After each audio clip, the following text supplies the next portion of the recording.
کہ اے ایمان والو نماز پڑھو، اے ایمان والو جھوٹ نہ بولو، اے ایمان والو دھوکہ نہ دو، اے ایمان والو غیبت نہ کرو، اے ایمان والو ظہیرہ اندوزی نہ کرو، اے ایمان والو کسی کو ناحق قتل نہ کرو، اے ایمان والو جو آپ کا ناقص مال ہے اس کو قسمیں کھا کر فروخت نہ کرو، اے ایمان والو کسی کی جگہ پر نجائز قبضہ نہ کرو، اے ایمان والو زنا کے قریب مت جاؤ، اے ایمان والو شراب نوشی اور نشے والی چیزیں جو ہیں وہ ترک کر دو، ان کو استعمال کرنا، ان کا کاروبار کرنا چھوڑ دو، اور وغیرہ وغیرہ وغیرہ اتنے اللہ کے احکام ہیں۔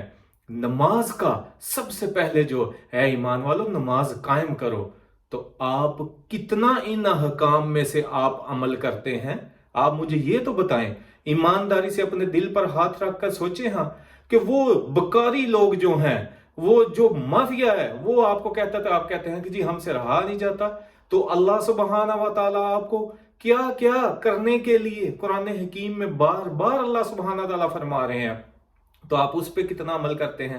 پھر نبی صلی اللہ علیہ وسلم کی حدیث مبارکہ ہیں کہ من غش فلیس منا، کہ جس نے دھوکہ دیا وہ ہم میں سے نہیں۔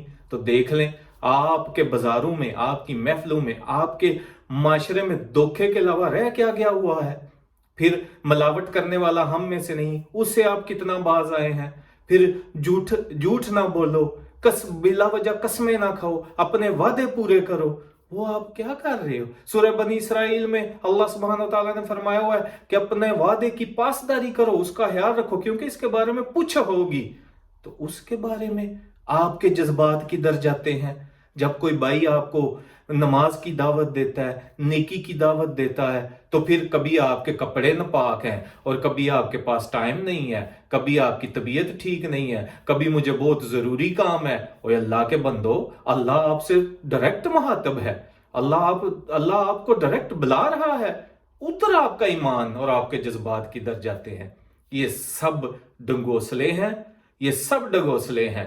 یہ نفاق نہیں تو اور کیا ہے؟ نفاق اور کس کو کہتے ہیں؟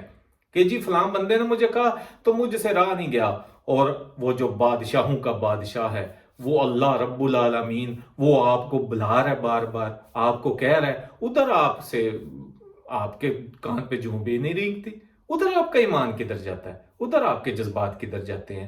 تو اس لیے اللہ کے بندو غور کرو، سوچو، اور یہ جو گدھا گری جیسی لعنت ہے، اس سے اپنا جو ہے وہ پیچھا چھڑاؤ، ان لوگوں کو پہچانو، اب اللہ کے لیے مدد کرو، اللہ کی رضا کے لیے مدد کرو، اور جو صحیح ضرورت مند ہیں ان کی مدد کرو۔ اللہ سبحانہ و تعالیٰ نے یہ بھی پوچھنا ہے کہ مال کیسے کمایا اور کہاں خرچ کیا، اور یہ جو لوگ ہیں ان میں سے بہت سارے تو نشئی ہوتے ہیں، سامنے نظر آ رہا ہوتا ہے ان کے چہرے سے، ان کے منہ سے، ان کے دانتوں سے کہ یہ ضرور کوئی نہ کوئی نشہ کرتے ہیں، سگریٹ پیتے ہیں، چرس پیتے ہوں گے، اور کئی طرح کے نشے کرتے ہوں گے۔ تو آپ کے دیے ہوئے مال میں سے جب وہ کوئی حرام چیز کا استعمال کریں گے یا ناجائز کام کریں گے تو آپ کو بھی اس کا حصہ ملے گا، کیونکہ اللہ سبحانہ تعالیٰ کا وعدہ ہے کہ جس نے نیکی کی اس نیکی میں حصہ ہے، یا کسی کی مدد کی نیکی میں اس کا حصہ ہے، اور جس نے برائی کی اور برائی میں مدد کی اس میں بھی اس کا حصہ ہے۔ تو اس لیے ان چیزوں پر غور کرو، اور قرآن حکیم کو کھول کر پڑھو، دیکھو، نبی صلی اللہ علیہ وسلم کی سیرت کے بارے میں سوچو، پڑھو، دیکھو، اور اس پر عمل کرو۔ اور ہمارے بس جذبات جو ہیں عام باتوں، دنیا داری کی باتوں میں تو ہمارے بڑی جلدی، لیکن دین کے معاملے میں مثال کے طور پہ جمعے کا دن آ جاتا ہے، کتنی دکانیں بند ہوتی ہیں، کتنے کاروبار بند ہوتے ہیں۔ سپیشلی ادھر یورپ میں رہنے والے اپنے دوستوں کو میں پوچھتا ہوں کہ آپ جن کی اپنی دکانیں ہیں یا شاپس ہیں یا کہیں کام بھی کرتے ہیں، تو اگر آپ کا 6 دن میں یا 6.5 دن میں 7 دن میں کچھ نہیں نہ بنا آپ کی دکان کا، آپ کو کوئی فائدہ یا مال آپ نے اکٹھا نہیں کیا، تو وہ آدھے دن میں بھی آپ کا کچھ نہیں بنے گا۔ تو میں کہتا ہوں اللہ کے بندو، جب آپ پورا ہفتہ شاپ اپنی کھولتے ہو تو جمعے کے دن 3 بجے کھول لیا کرو، جمعہ پڑھ کے جمعے کی تیاری کیا کرو، جیسے اللہ کے رسول صلی اللہ علیہ وسلم نے فرمایا ہوا ہے، اپنے جسم کو صاف کرو، پاک کرو، سورہ کاف پڑھو، نبی صلی اللہ علیہ وسلم پر درود بھیجو، اب پاکی اختیار کرو، غسل کرو، قرآن حکیم پڑھو، اس طرح کے کام کرو، جمعہ پڑھ کے تو پھر اپنی شاپ کھول لو۔ اوئے ادھر آپ کا کدھر جاتا ہے ایمان؟ ادھر آپ کے جذبات کدھر جاتے ہیں؟ یہ ساری باتیں ہیں۔ پھر ایسے لوگ بھی ہیں جو کہتے ہیں جی وہ ہمارا اندر اور باہر ایک نہیں ہو رہا۔ اور اللہ کے بندو، اندر اور باہر ایک کیسے ہو جب اندر وہی سارا گند ہے، وہی سارا بدعات کا اور فضولیات کا گند اندر بھرا ہوا ہے، اور آپ منہ سے جتنی مرضی باتیں کرو، آپ کا اندر باہر ایک نہیں ہو سکتا۔ آپ نے کرنا ہے تو ہونا ہے۔ اور ویسے بھی لوگوں کے سامنے اس چیز کا ذکر کرنے کی کیا ضرورت ہے کہ میرا اندر باہر ایک نہیں ہو رہا؟ وہ اللہ نے کرنا ہے اور آپ نے خود اس کی کوشش کرنی ہے، تو تب وہ اندر باہر ایک ہونا ہے۔ اور لوگوں کے سامنے ان چیزوں کا ذکر نہ کیا کریں۔ یہ وہ نفاق میں یہ چیزیں آ جاتی ہیں کہ جی میں اس طرح کا ذکر کروں گا تو لوگ کہیں گے کہ جی بڑا اچھا بندہ ہے، بڑا نیک آدمی ہے، جی یہ تو کہتا ہے کہ اللہ کرے میرا اندر باہر ایک ہو جائے۔ وہ میں نے کرنا ہے اندر باہر آپ کا ایک، یا کسی اور نے کرنا ہے؟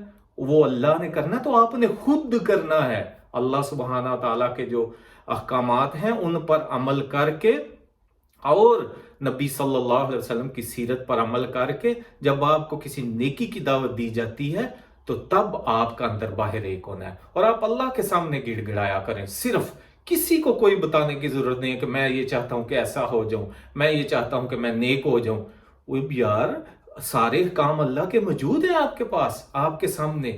تو یہ میں پہلے بھی ریکویسٹ کرتا ہوں، جو بھی اللہ کے احکامات ہیں اگر آپ کو نہیں پتا یا کسی بات کا پھر آپ پتہ چلتا ہے یا سنتے ہیں تو اپنے مولوی حضرات سے پوچھا کریں، ان سے سوال کیا کریں، ان کو بولا کریں کہ ہمیں قرآن و سنت کے مطابق بتاؤ، جو اللہ سبحانہ تعالیٰ کے احکام ہیں، جو نبی صلی اللہ علیہ وسلم کی سیرت ہے اس کے بارے میں بتاؤ۔